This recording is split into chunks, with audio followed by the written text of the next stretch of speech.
Okay, hi everyone. Welcome back to our statistics class notes. We're now on page 140, and we're in the middle of an example where we're talking about the distribution of weights of 10-year-old boys.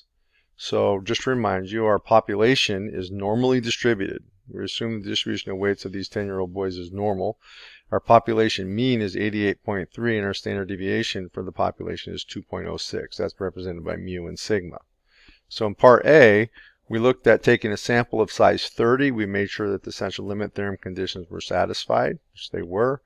And then we looked at the distribution of the sample means. Now the sample means are distributed approximately normal with a mean of mu and a standard deviation of not just sigma, but sigma divided by the square root of n. So that comes out to be the distribution of the sample means.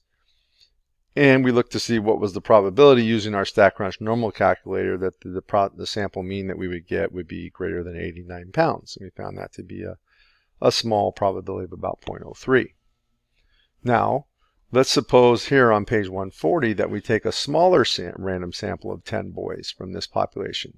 Can we find the approximate probability that the average weight of the sample will be above 89 pounds? And if so, find it, and if not, explain why.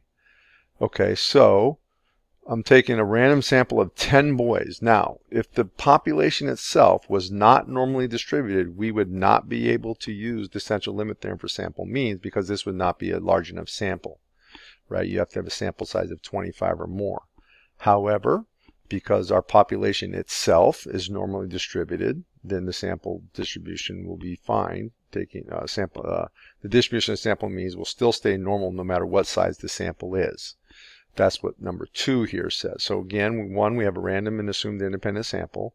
The sample is pulled from a normally distributed population, so the sample size is still large enough, even though it's only 10. And the population is still at least 10 times larger for sure. This means that the distribution of the sample means is now still approximately normal with a mean of mu and sigma over square root of n, but square root of n is square root of 10 now. So that's going to be 0.6514. 2.06 divided by square root of 10 is 0.6514.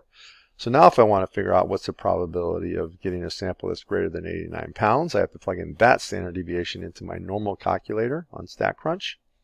So 0.6514. So the probability of my sample mean x bar being more than 89 is now 0.14. Right, my standard deviation is larger. My spread of my distribution of sample means is going to be larger, so I have a greater probability that I'll get a sample mean that's further away from the true population mean of 88.3.